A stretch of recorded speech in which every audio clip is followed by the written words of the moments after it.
उपासक उपास्य देव के नाम रूप लीला धाम इसी में आसक्त हो जाए, भगवान की त्रिगुणमयी माया का प्रभाव नाम रूप लीला धाम में जो आसक्त चित्त हैं उन पर नहीं पड़ता। माया क्या है? एक भ्रम है। जो भगवान से विमुख हैं उन्हें अविद्या, अज्ञान, माया, अस्मिता, मोह, राग, काम ये सब आसक्त कर लेते हैं, भ्रमित कर लेते हैं। यही माया है। अपने को देह मान लेना भ्रम, अपने को कर्ता मान लेना भ्रम, अपने को भोक्ता मान लेना भ्रम, अपने को स्त्री पुरुष जड़ चैतन्यवत संपूर्ण नानात्व, ये सब भ्रम। जासु कृपा सब भ्रम मिट जाई, गिरजा सोई कृपालु रघुराई। जिन भगवान श्री हरि के चरणों का आश्रय ले लेने से कृपा ऐसी होती है कि संपूर्ण भ्रमों का नाश कर देती है। नाम रूप लीला धाम, ये विश्वास कीजिए, संपूर्ण ज्ञान, संपूर्ण प्रेम, संपूर्ण योग इससे प्राप्त हो जाता है। अपने ज्ञान मार्ग में भी चले हैं, योग मार्ग का भी यत्किंचित गुरु कृपा से ज्ञान है, लेकिन जो विश्राम, जो परम लाभ, जो परम सुख प्रियाजू के गोरे चरणारविंद के आश्रय से वो अन्यत्र कहीं भी किसी भी साधन में झलका भी नहीं। 20 वर्ष कभी आंसू आए हों ऐसा स्मरण नहीं। किसके लिए? वो मैं ही हूं। बड़ा कठोर वैराग्य में जीवन पर कहीं भी वो आनंद नहीं जो अनायास बिना प्रयास के गोरे चरणारविंद के भरोसे पे आने पर हो गया। इसलिए बड़े धन्य भाग हैं जो अपनी श्रवणेंद्री को बचा करके नाम रूप लीला धाम में आसक्त करते हैं चित्त को। नहीं तो ऐसी ऐसी चर्चाएं होती हैं जिनका कोई मूल आश्रित तो नहीं है और साधक भटक जाता है। और भटकते भटकते जब चित्त को निज आनंद नहीं मिलता तो फिर वो भोगों में ही रत रहता है। श्रीपाद प्रबोधानंद जी महाराज कह रहे हैं, बहुत ग्रहण करने योग्य बात। स्वकर्म स्रोतो भी सततमभितश्चालित ममुम प्रभो जीवम यत्र क्वचिदपि नयात्यंत विवशम परंत्वे त्वावन्मे भवतु भव दुखार्दित हृदोप्याविश्रांतम वृंदावन पद परिवास्तु रसना। ये सबके लिए बहुत ग्रहण करने योग्य बात है। कोई कोई श्लोक होते हैं स्थिति प्रज्ञ के लिए ही, कोई होते हैं धाम वासी निष्ठावान के लिए। ये श्लोक सार्वभौम सबके लिए है। कह रहे हैं स्वकर्मो स्रोतो भी सततम वितश्चालित ममुम। प्रभु मैं आपसे और कोई चाह नहीं रखता, एक बात केवल प्रार्थना कर रहा हूं, स्वकर्म स्रोतो भी, हमारे कर्म के परिणाम में हमें जहां भी रखा जाए। बहुत सुंदर बात है सबके लिए, क्योंकि सब कोई अखंड ब्रजवास या वृंदावन वास नहीं कर सकते। बड़ी बंधनमयी वृत्तियां हैं, कई कर्तव्य कर्म हैं, कई धर्म हैं, कई समस्याएं हैं, और सब कोई ऐसे भाव वाला भी नहीं हो सकता है। लेकिन सबको भगवत प्राप्ति करने का अधिकार है, सबको भगवत प्रेम प्राप्त करने का अधिकार है। तो कैसे प्राप्त हो? बहुत सुंदर इसमें ग्रहण करने योग्य बात सार्वभौम सबके लिए है। पहली बात तो ये समझना है, इस विश्व ब्रह्मांड में भगवान और भगवान के भजन के सिवा कोई तुम्हारे कर्म का नाश नहीं कर सकता। इसे दिमाग में लिख लो, चाहे डायरी में लिख लो, चाहे हृदय में बैठा लो। कोई भी त्रिभुवन में भगवान और भगवान के भजन के सिवा ऐसा नहीं जो तुम्हारे कर्मों को विध्वंस कर दे, कोई नहीं है। एक बार महर्षि ब्रह्म ऋषि विश्वामित्र जी ने त्रिशंकु जी के कर्म विधान को मिटाने की कोशिश की और कहा तुम्हें जो वशिष्ठ जी नहीं प्रदान कर सके वो मैं प्रदान करूंगा। और अपने मंत्र बल से, तपोबल से उन्होंने स्वर्ग भेजा। अनाधिकारी का स्वर्ग में प्रवेश नहीं होता है। अगर वो पुण्य बल से अधिकार भी प्राप्त कर लिया है लेकिन ब्रह्म ऋषियों की अनुमति नहीं है तो भी नहीं होगा। वशिष्ठ जी ने नकार दिया था त्रिशंकु को। विश्वामित्र जी ने भेजा, वहां से धक्का लगा के वापस किया गया। वो खोपड़ी के बल उल्टे टंग गए। तो उनका रुको मैं नई सृष्टि प्रकट करता हूं। उन्होंने कुछ नई सृष्टि की रचना शुरू की। जिस तप बल का संग्रह कर रहे थे, मेनका ने आके उस सारे तप बल को चौपट कर दिया। उन्हीं से शकुंतला का प्रादुर्भाव हुआ, जिससे दुष्यंत पुत्र महान बलशाली भारत भाग्य विधाता प्रकट हुए हो। भरत जी उनका नाम, जो बाल्यावस्था में अश्व संचालन विद्या, राज्य विद्या सब ऋषियों से सीख चुके थे, संपूर्ण राज्य विद्याएं, और सिंहों के बालकों के साथ बलपूर्वक युद्ध करते थे।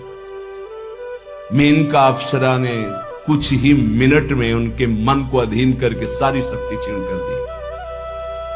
आज भी त्रिशंकु उल्टा टंगे हुए हैं शास्त्र विधान के अनुसार। कोई किसी के कर्म को मिटा नहीं सकता, केवल भगवान और भगवान का नाम जप भजन ये बैठा लो। चाहे जहां भाग के चले जाओ, माया के नाटक के सिवा सत्य वस्तु केवल श्री भगवान है। वो खुद अपने श्री मुख से कह रहे, मामेव ये प्रपद्यन्ते माया में ताम तरंतिते। इसमें किसी का कोई तर्क काम नहीं करेगा। ऐसा सामर्थ्यशाली कोई नहीं हुआ जैसे भगवान वशिष्ठ हुए। कोई सामर्थ्यशाली नहीं। ऐसा सामर्थ्यशाली कोई नहीं हुआ जैसे सदानंद जी हुए, जो विदेहराज जनक जी की गुरु पदवी पे विराजमान थे। लेकिन भगवान ने लीला करके दिखाई। दशरथ जी का मरण, भगवान का वनवास जाना, सिया जी का हरण, क्या इन महापुरुषों की कुंडली विचारने में कोई कमी रह गई थी? क्या ये सामर्थ्य में किसी भी तरह कम है? क्या ये रचना को बदल नहीं सकते हैं? तो हमारी रचना को कौन बदल देगा जो हमारे भाग्य में लिखा हुआ है?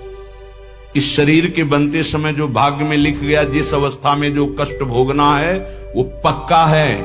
अगर कोई कम कर सकता और मिटा सकता है तो एकमात्र भगवान नाम और भगवान की शरण, ये आप बिल्कुल स्वीकार कर लीजिए। भटकने की कहीं जरूरत नहीं। किसी भी जंत्र मंत्र तंत्र की ऐसी सामर्थ्य नहीं कि भावी को बदल सके, प्रारब्ध को बदल सके। हां, हरि है ऐसे, तुरंत विभीषण पाछे मेला, सन्मुख राम सहयो सोई सेला। भगवान सामने आकर करो सदा तिनके रखवारी, जिमि बालक राखे महतारी। इस पे हमारा कोई तर्क नहीं। वो कर तुम अकर तुम अन्यथा कर तुम है, वो सब कुछ बदल सकते हैं। बस एकमात्र भगवान और उनका भजन। स्वकर्म स्रोतो भी, हरिवंश महाप्रभु कह रहे हैं, हित सजनी स्वरूपा है। यत्र यत्र मम जन्म कर्म भीर, मेरे कर्म के अनुसार जहां जहां मेरा जन्म हो, चाहे वो नरक भेजो चाहे परम पद भेजो, मुझे इसकी प्रार्थना आपसे नहीं है। यत्र यत्र मम जन्म कर्म भी नारके परमे पदे थवा। बस इतनी प्रार्थना है लाडली जू कि जहां जहां मेरा जन्म हो कर्म के अनुसार, या जहां जहां आप मुझे भेजें, तो आप हमारे हृदय में अपनी परिकर सहित रहें। ललिता विशाखादि सहचरियों के साथ प्रिया प्रीतम गलबैया दिए मेरे हृदय रूपी निकुंज में, जहां चाहो वहां भेज दो। श्रीपाद प्रबोधानंद जी यहां कह रहे, बहुत स्वीकार करने योग्य है, मंगल हो जाएगा। स्वकर्म स्रोतो भी, हम आपसे प्रार्थना नहीं करते कि हमारे कर्मों के परिणाम का नाश कर दो, मत करो। सतत मभिस तस्चालित ममुम, मेरा कर्म मुझे प्रेरित करके जहां रख रहा है, कर्म के अनुसार ही वास मिलता है, कर्म के अनुसार ही आहार विहार, कर्म के अनुसार ही उसको दुख सुख का भोग, बड़ा कर्मों का जाल है। जहां जहां मुझे कर्म के अनुसार जन्म मिले, जहां जहां कर्म के अनुसार रहना पड़े, प्रभो जीवम यत्र क्वचिदपि नयात्यंत विवशम, ये जीव कर्म के फंदे में फंसकर विवश हो गया है, उसको भोगना पड़ेगा। अवश्य में भोक्तव्यम कृतम कर्म शुभाशुभम। भाग लो इस जाल से, बच जाओगे। हरि शरणम, भगवान की शरण में हो जाओ तो बचा लेंगे। इस जन्म में जो दुख सुख आवे भोग लो, आगे बिल्कुल निर्विकार परम पदवी के अधिकारी बन जाओगे। ये क्यों में करके वर्तमान के दुख को मिटाने के लिए आप इधर उधर भटकने की कोशिश मत करें। जहां हो वहीं नाम जप करो, फिर आप चमत्कार देखो। भले थोड़ा दुख आवे सह लो, आगे तुम्हारा बड़ा मंगल हो जाएगा। प्रभो जीवम यत्र क्वचिदपि नयात्यंत विवशम, अत्यंत विवश हो गया है जीव। जब चाहता है काम क्रोध लोभ मोह मद, जब जो चाहते हैं उसको ऐसे परास्त कर रहे हैं। नाथ परंत्वेतान वन्मेर भवत भव दुखार्दित हृदो प्याविश्रांतम वृंदावन पद परि वास्तु रसना। क्या मेरी एक प्रार्थना सुनी जाएगी? ध्यान देना, ये बात ध्यान देने की है। जहां मैं रहूं भारी दुख पड़े, मैं आपसे प्रार्थना नहीं करता कि मिटा देना, कर्म के अनुसार मुझे भोगने दो, पर एक कृपा कर दो।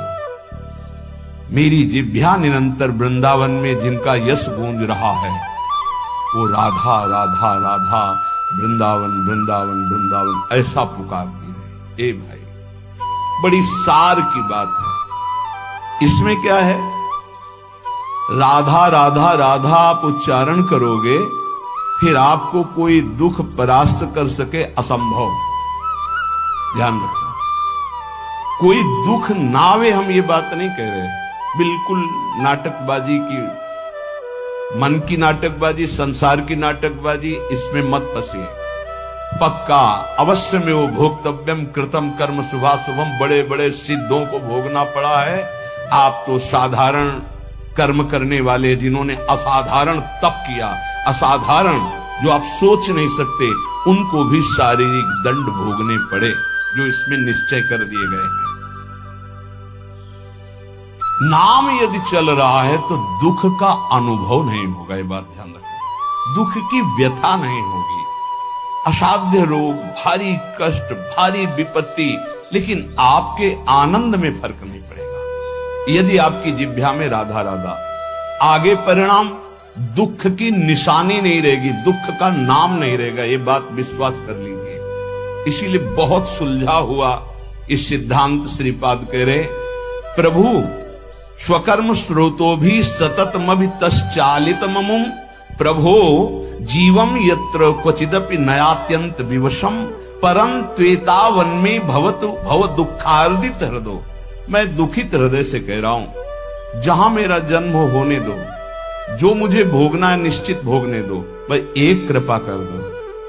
ये वृंदावन में डाल डाल पात पात में, वायु के प्रवाह में भी, पशु पक्षियों के मुख से भी, जहां राधा राधा राधा गूंज रहा है, ऐसे वृंदावन में थोड़ी प्रीति हो जाए और हमारी रसना रात दिन राधा राधा राधा ऐसा रटे। नाथ इतना तो मुझे दे दो। और इतना मिलने का फल क्या है? बोले कदावा कश्यापि स्फुट नव कदम्बस्य विटपे, स्फुरद गोपी भर्तु किमपि कलये स्मरवदनम, कदा श्री राधाया कुसुम चय लोलंच ललितम, करम वीक्षे वृंदावन भुवि लतौघे क्वचिदपि। जहां भी हो आप वहीं से, आप भजन में नहीं हो तो इसलिए विश्वास नहीं होगा। श्रीपाद करें कहीं भी हो गए, वृंदावन तुम्हारे ऊपर कृपा करेगा। पर यह जरूर है, पहले महापुरुष बाद में प्रिया प्रीतम, ये पक्का, ये ध्रुव सिद्धांत है। जब कभी किसी को प्रिया प्रीतम का साक्षात्कार होना होगा तो पहले रसिक महापुरुष का दर्शन होगा, और जब रसिकों के दर्शन होने लगे तो जान लेना धाम और धामी दोनों का सानिध्य मिलने वाला है।